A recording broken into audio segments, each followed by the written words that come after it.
주보에 기록된 대로 믿음의 고백, 우리 오른손 높이 들고 선포하겠습니다. 나는 천지를 지으신 여호와께 복을 받는 자입니다. 아멘. 천지를 지으신 여호와께 복을 받는 우리 성도님들과 교회 되기를 주님의 이름으로 축원합니다. 우리 옆에 있는 성도님들과 인사 한번 하고 말씀 보겠습니다. 좌우 돌아보시면서 주님의 이름으로 사랑합니다 인사하겠습니다. 네, 주님의 이름으로 사랑합니다. 오늘 예배 잘 오셨습니다. 하나님께서 오늘도 우리에게 은혜 주시고 함께 해주시기를 믿습니다. 연못이나 물이 고여 있는 곳, 분수대 같은 곳에 동전을 던지면서 소원을 비는 풍습, 이런 것들은 전 세계적으로 있는 것 같아요. 잠깐 사진 보여주시면 이 사진이 이 로마에 있는 트레베 분수라고 이야기를 하더라고요. 저도 가보지는 못했지만 이렇게 사진으로만 봅니다. 이 트레베 분수에도 동전을 던지면서 소원을 비는 일이 있다고 하는데, 영화 로마의 휴일에서 이 여주인공도 여기에서 동전을 던지면서 소원을 빌었다고 해요. 첫 번째 동전은 다시 로마에 오게 되고, 두 번째 동전은 사랑에 빠지고, 세 번째 동전은 사랑하는 사람과 결혼을 하게 된다는 이런 속설도 있다고 합니다.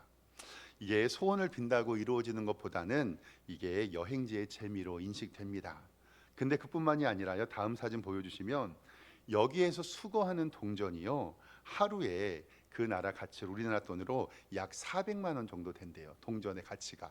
그래서 1년에 17억에서 18억 원이라는 돈이 수거가 되어 가지고요, 이탈리아 정부는 그 돈을 18억 가까운 돈을 자선 단체에 기부한다고 하더라고요.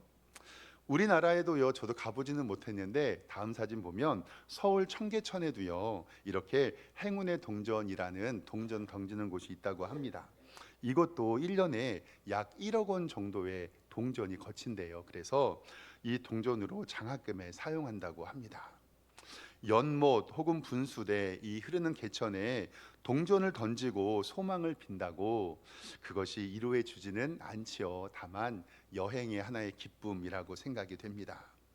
저는 이렇게 연못이니 분수대에서 소원을 비는 풍습이 여행의 재미이기도 하지만, 인간의 연약함, 아무것도 의지할 것이 없는 우리의 연약함을 상징하기도 합니다. 바로 저는 이렇게 동전 던지는 풍습, 소망하는 것이 오늘 말씀에서 기인되지 않았나라고 좀 생각이 드는데요.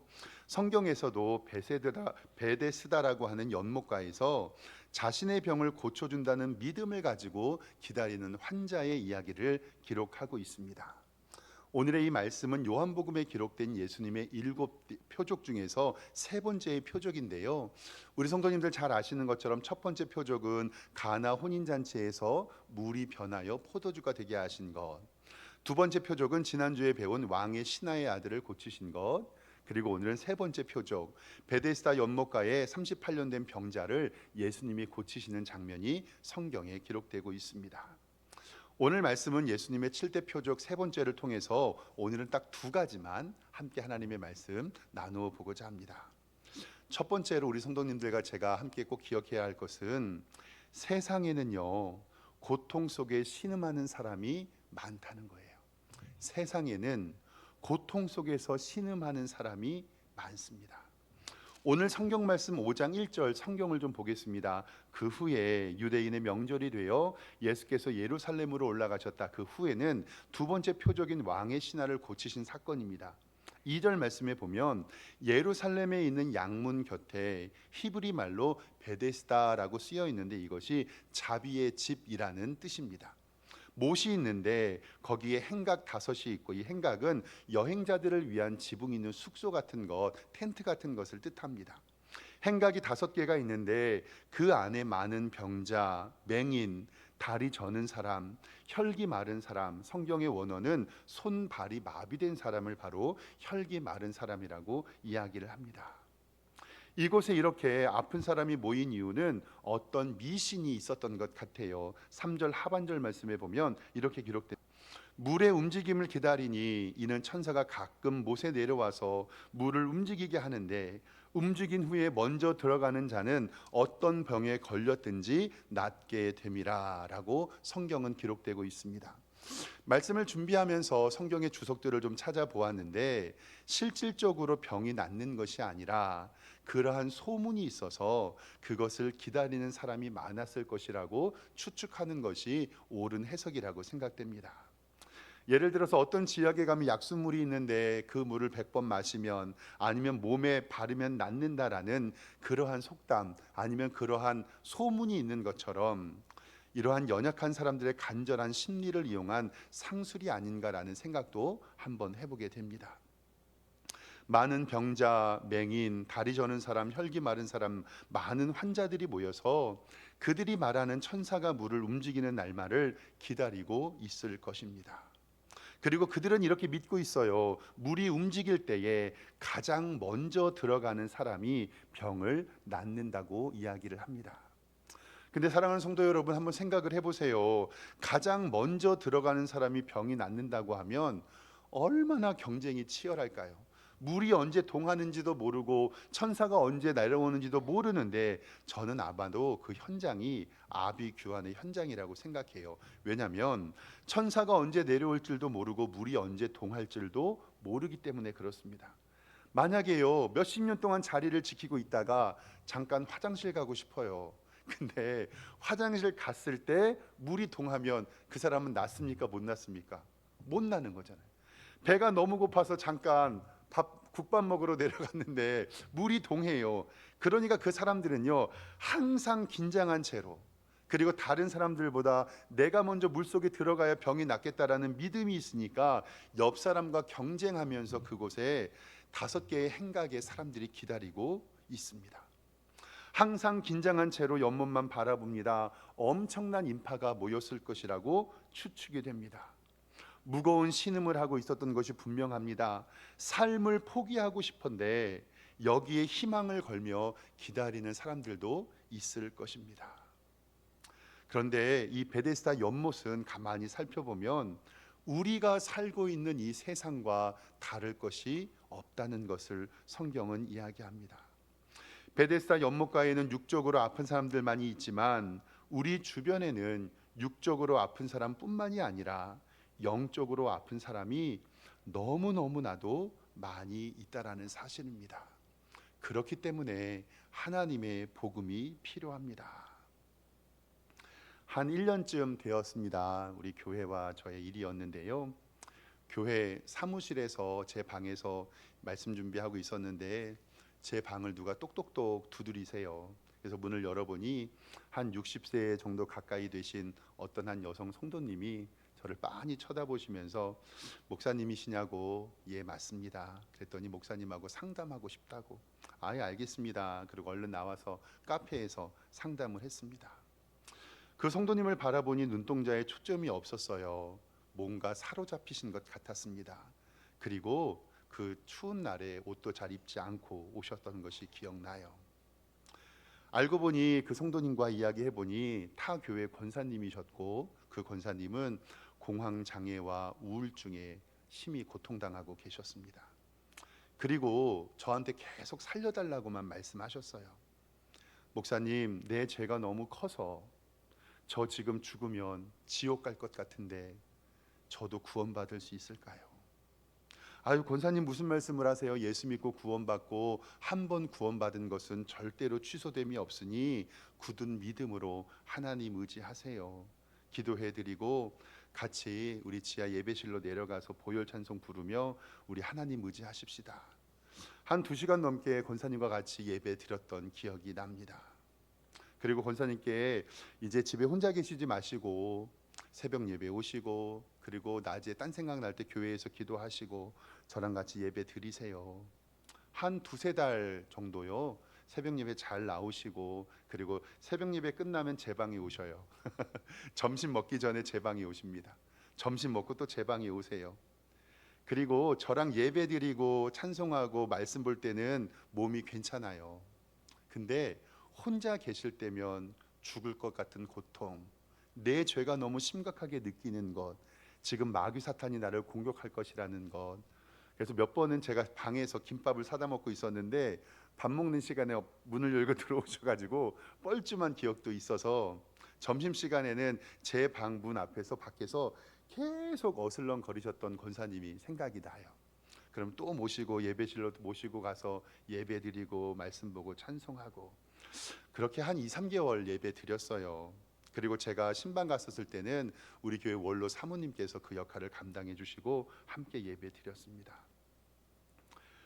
몇 달 보이지 않으셨어요. 그때 근데 그 권사님이 저한테, 목사님, 집안 식구들이 저를 정신병원에 넣으려고 해요. 기도해 주세요. 그렇게 말씀을 해 주셔서 저도 그런 줄 알고 병원에 입원해. 왜냐면 우리 교회 성도님들도 아니었고 저는 연락처도 몰랐거든요. 근데 한 달 정도 보이지 않으셨어요. 그리고 나서 주일 예배 2부 예배를 드리는데 어느 남자 성도님이 교회에 와서 과일 상자를 가지고 오시면서 저에게 인사를 꾸벅하셨습니다. 알고 보니까 그 권사님의 남편이었어요. 목사님, 지난주에 제 아내 장례를 치렀습니다. 그동안 기도해 주시고 함께 해 주셔서 고맙습니다. 아내가 석샘교회 갈 때 제일 행복해 했습니다. 그리고 선물 상자를 교회에 두고 가셨습니다. 알고 보니 검암역 아라뱃길 근처에서 극단적 선택을 하시고 교회에서 저희는 방문도 못했지만 그 가정에서 장례를 치렀어요. 너무나도 속이 상하고 너무나도 가슴이 아팠어요. 그렇게 하나님 앞에서 기도하고 예배드리고 찬송했고 더욱더 격려해드리고 더욱더 다독여 드릴 걸. 그때 제가 고민이 있었습니다. 교회 찾아오는 성도님들을 더 어떻게 따뜻하게 대할 수 있을까라는 고민이 좀 되었던 기억이 납니다. 작년 봄에는요, 저보다 2살 어린 노총각 형제 하나가 교회에 등록했어요. 눈빛이 총명하고 웃음이 예쁜 형제였고요. 신앙은 없었는데 우리 교회 저랑 같이 성경 공부하면서 믿음 회복하고, 교회 등록한 성도니까 함께 문자 메시지 보내면서 힘내라고 격려하고, 목사님, 제가 사는 곳이 지방인데 우리 교회 너무 좋고 여기 있는 직장 얻기 위해서 집 정리하고 인천으로 이사 올게요. 조금만 기다려 주세요. 그리고 저한테 그렇게 말씀하고 한 달, 2달 정도 연락을 못했습니다. 근데 날벼락 연락이 왔어요. 그 성도님도 극단적인 선택을 하셔서 그 형님께 장례를 치렀다는 연락이 왔고, 혼자 사시는데 집 주변에 썩은 시체 냄새가 나서 이웃이 문을 따고 들어가서 그 시체를 정리했다는 소식을 들었습니다. 얼마나 깜짝 놀랐는지 몰라요. 저는 장례식도 참석 못하고 그 얘기 듣고 눈물만 나왔어요. 힘든 아픔의 기억이지만 이렇게 말씀드리는 이유는 뭐냐면요, 몸이 아픈 것도 큰 문제지만 이 세상을 살아가는데 마음이 아픈 거는 더 큰 문제라는 것을 저는 알게 되었어요. 우리 성도님들의 가정을 새벽마다 기도하면서 한 가정 한 가정마다 기도할 때 참 안 아픈 성도의 가정이 없어요. 정말 안 아픈 성도의 가정이 없고, 힘들지 않은 가정이 없고요, 외롭지 않은 가정 없고, 고생하지 않는 가정이 없다는 것을 알게 되었습니다. 근데 가만히 살펴보면 그것이 어쩔 수 없이 우리네를 살아가는 삶의 모습임을 인정할 수밖에 없습니다. 몸이 아프고 마음이 아픈 것, 어쩌면 죄악된 세상을 살아가는 당연한 모습일 수도 있습니다. 누구는 아프니까 청춘이라고 이야기하면서 저는 아프면 병원 가라고 얘기하고 싶었는데, 어쩌면 이 세상을 살아가는 것이 아픈 게 당연하다, 인정할 수밖에 없다라는 생각이 듭니다. 여기에는 인간의 죄성이 있습니다. 선악을 알게 하는 나무의 실과를 따먹고 하나님께서 그것을 따먹는 날에는 정령 죽으리라 라고 우리에게 말씀하셨습니다. 예나 지금이나 세상에서는 이처럼 무거운 짐을 진 사람들이 수없이 많습니다. 그래서 우리는 육체로, 정신이 죽은 상태로 하나님을 모른 채 이 세상을 살아왔습니다. 이 죄의 문제는 인간의 힘으로 아무도 해결할 수가 없다는 것입니다. 예나 지금이나 세상에는 이처럼 무거운 짐을 진 사람들이 수없이 많아요. 가난의 짐, 질병의 짐, 죄의 짐을 지고 갑니다. 그 사람들은요, 마음에 평안도 없고 소망도 없고 스스로 극단적인 선택만 하기를 기다리는 사람처럼 느껴집니다. 세상에는 이렇게 아픈 사람이 많이 있습니다. 제가 우리 교회 짧은 경우 있는 동안에도 직접 겪은 일이 이 정도인데, 세상에서 우리가 알지 못하는 아픈 사람들은 얼마나 많을까요?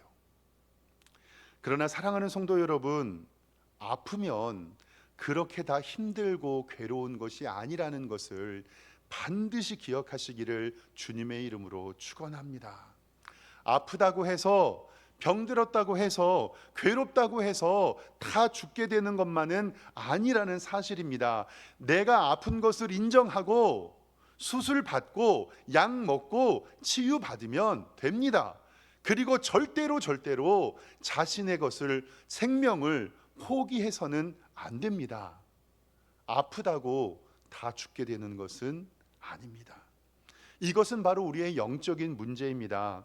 마태복음 11장 28절에 예수님께서 우리들에게 분명히 이렇게 말씀하십니다. 수고하고 무거운 짐진 자들아, 다 내게로 와라. 내가 너희를 쉬게 하리라. 나는 마음이 온유하고 겸손하니 나의 멍에를 메고 내게 배워라. 그리하면 너희의 마음이 쉼을 얻으리니 이는 내 멍에는 쉽고 내 짐은 가벼움이라 하시니라. 아멘. 내가 곧 길이요 진리요 생명이라고 말씀하시고 나로 말미암지 않고는 아버지께로 올 자가 없다고 말씀하시고 주 예수를 믿으라 그리하면 너와 내 집이 구원을 얻는다고 우리에게 말씀하시는 예수 그리스도의 음성을 이 시간에 들으시기를 주님의 이름으로 축원합니다. 하나님과 인간 사이에 깨어진 관계, 예수 그리스도의 십자가의 은혜가 아니면 이을 수가 없고 다른 어떠한 이름으로도 우리에게 구원의 이름을 주신 적이 없다라는 사실을 반드시 믿으시기를 주님의 이름으로 축원합니다. 예수님께서 예수님의 멍에를 매라고 하신 것이 뭐냐면 예수님이 우리의 구원자이시고 우리의 생명이시니 그를 믿고 따르고 주의 십자가를 져라라고 우리에게 말씀합니다. 이 세상에 안 아픈 사람이 어디 있겠습니까? 이 세상에 힘들지 않은 사람이 어디 있겠습니까? 이 세상에 고통스럽지 않은 사람이 어디 있겠습니까? 이 세상에 외롭지 않은 사람이 어디 있겠습니까? 인정하십시오. 그것이 우리의 인생입니다. 그것이 우리의 삶입니다. 인간의 죄성이 이렇게 무섭습니다. 우리는 예수 그리스도를 통하여서 근본적인 문제를 해결해야 됩니다. 나는 어디서부터 왔는가? 그리고 나는 이 세상에 어떻게 살아야 하는가? 그리고 나는 죽어서 어디로 가는가에 대한 이 질문을 스스로 오늘 점검하시기를 소망합니다. 이 문제를 해결하기 위해서는 믿음이 필요한데 그 믿음은 어디서 나오냐면 천지 만물을 지으신 하나님을 믿는 믿음입니다. 이것 말고는 답이 없습니다. 해결 방안이 없습니다. 우리의 믿음 중에 가장 큰 것이 하나님께서 세상을 지으셨고 지금도 역사하신다는 지난주에 가졌던 첫 번째 믿음, 바로 하나님이 세상을 지으셨고 지금도 통치하시기 때문에 우리는 하나님 앞에 예배하고 그분께 기도할 수 있는 것입니다. 시편 8편 1절부터 조금 길지만 창조의 질서를 좀 살펴보겠습니다. 여호와 우리 주여, 주의 이름이 온 땅에 어찌 그리 아름다운지요. 주의 영광이 하늘을 덮었습니다. 주의 손가락으로 만드신 주의 하늘과 주께서 베풀어 두신 달과 별들을 내가 봅니다. 사람이 무엇이기에 주께서 그를 생각하시며 인자가 무엇이기에 주께서 그를 돌보십니까? 아멘. 요한복음 1장 3절 말씀에 또 이렇게 기록하고 있습니다. 만물이 그로 예수 그리스도로 말미암아 지은 바 되었으니 지은 것이 하나도 그가 없이 된 것이 없느니라. 창세로부터 그의 보이지 아니하는 것들 곧 그의 영원하신 능력과 신성이 그가 만들어진 만물에 분명히 보여 알려졌나니 그러므로 그들이 핑계하지 못할지니라. 아멘. 이사야 40장 26절 말씀에도 너희는 눈을 높이 들어서 누가 이 모든 것을 창조하였나 보라. 주께서는 수효대로 만상을 이끌어내시고 그의 모든 이름을 부르시나니 그의 권세가 크고 그의 능력이 강함으로 하나도 빠짐이 없느니라. 아멘. 나를 만드신 이가 하나님이시니 나를 고치시는 이도 하나님이라고 믿어야 합니다. 나를 구원해 주신 분이 예수님이니 나의 기도를 들어주실 분도 예수님이고 내 기도를 도우시는 분이 성령님이니 내 힘과 정성을 다해 성령님과 교제하시기를 주님의 이름으로 축원합니다. 이것이 바로 우리의 믿음입니다. 하나님이 나를 만드셨고 나를 구원하여 주셨고 나를 도우시는 분이 삼위일체 하나님이라는 사실을 굳게 믿으시기를 주님의 이름으로 축원합니다. 세상에 아픈 사람이 많은 것 인정해야 돼요. 그리고 또 인정해야 될 것은 나도 아프다. 세상과 우리 사회가 아픈 것을 인정해야 됩니다. 그러니 우리에게 복음이 필요하고 우리에게 예수 그리스도의 능력이 필요한 것임을 오늘 말씀 가운데 꼭 기억하시기를 주님의 이름으로 축원합니다. 두 번째로는 그 믿음의 결과인데요. 두 번째로는 예수님은 인간의 절망의 순간에 찾아오신다라는 사실이에요. 인간의 절망의 순간이 찾아오십니다. 오늘 말씀의 5절에 보면요, 평생 아파서 고통당한 성도 한 명이 나오는데요, 5절에 거기 38해 된 병자가 있더라. 오늘 말씀에 요한은 의도적으로 38년 된 병자라고, 이 사람은 평생에 누워 있었고 도대체 나을 수 있는 기미가 없다라고 고백하는 거예요. 6절에 예수께서 그 누운 것을 보시고 38년 동안에 누워 있었으니 몸에 욕창이 생기고 헌대가 너무나도 많았겠죠. 병이 벌써 오래된 줄 알았다. 세상 사람들은 그 사람을 뭐라고 했을 거예요? 야, 38년이면 이제 힘들다, 포기해라. 그러나 그러한 절망의 순간에 예수님께서는 그에게 찾아오셨습니다. 나아질 가능성이 전혀 없이 보입니다. 그때 예수님께서 그 사람을 찾아가셔서 오늘 6절 하반절에 이렇게 물어보십니다. 이르되 내가 낫고자 하느냐. 아멘. 오늘 이 시간에 예배드리는 우리 성도님들에게 예수님께서 여러분들에게 물어보실 겁니다. 이르시되 내가 낫고자 하느냐. 일반적으로 예수님의 병고침 사역에는 예수님의 질문이 있는 다음에 믿음의 반응이 있어요. 그런데 오늘 말씀은 조금 독특해요. 내가 낫고자 하느냐 하면 주님 낫고자 합니다. 내가 보기를 원하느냐, 보기를 원합니다 하는데, 이 사람은요 하나님 앞에 믿음의 고백을 하지 않아요. 성도의 믿음의 표현이 있는데 오늘 말씀에는 그것이 생략되어 있습니다. 나중에 또 배우겠지만 성경은 오늘 말씀을 통하여 창조의 주인이 예수님이며 나중에 안식일의 병고침 문제로 삼는 바리새인들에게 하나님의 구원이 율법에 있는 것이 아니라 예수 그리스도를 믿는 믿음이 있음을 우리에게 알려주고 있습니다. 그런데 사랑하는 성도 여러분, 오늘 이 시간에 여러분들에게 똑똑똑 문을 두드리시며 내가 낫고자 하느냐라고 하나님 앞에 음성을 들려주시는 그 음성에 귀 기울이시기를 주님의 이름으로 축원합니다. 어렸을 때 교회 학교에서 똑똑똑 문 좀 열어주세요라고 하는 찬송이 있었거든요. 혹시 기억나는지 모르는데 저도 어렸을 때 불렀었는데 화면 잠깐 보여주시면, 그래서 같이 찬송하려고 제가 어제 혼자 율동도 연습했거든요. 우리 함께 좀 찬송 한번 같이 해보겠습니다. 똑똑똑 문 좀 열어주세요. 하나 둘 셋 넷.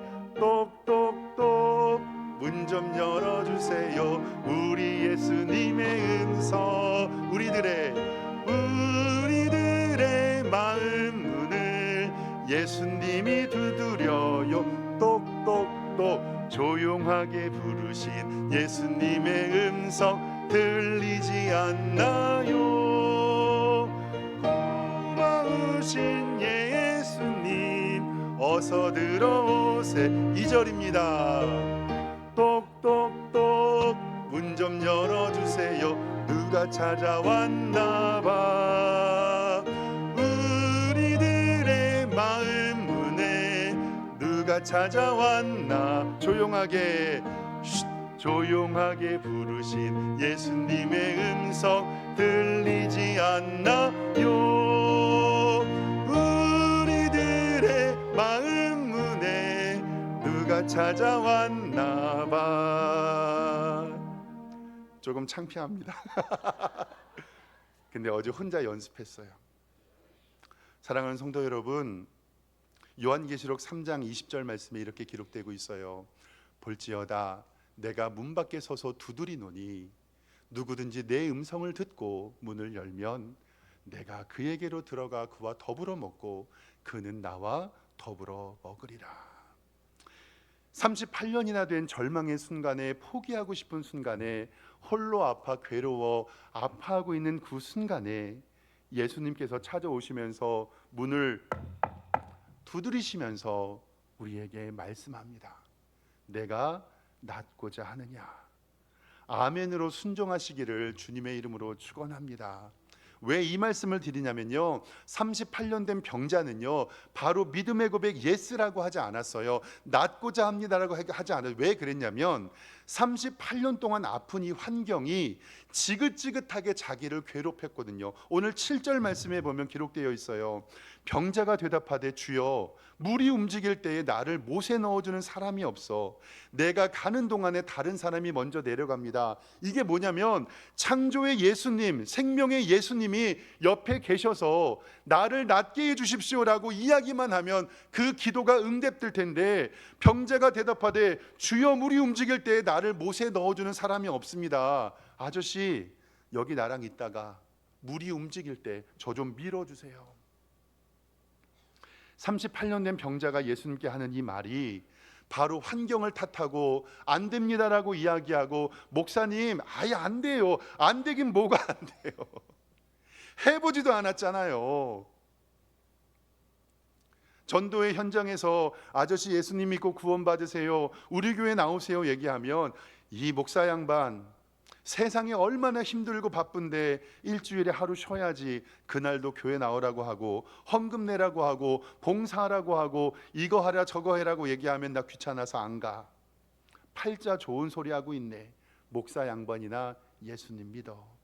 나 돈 벌러 갈래.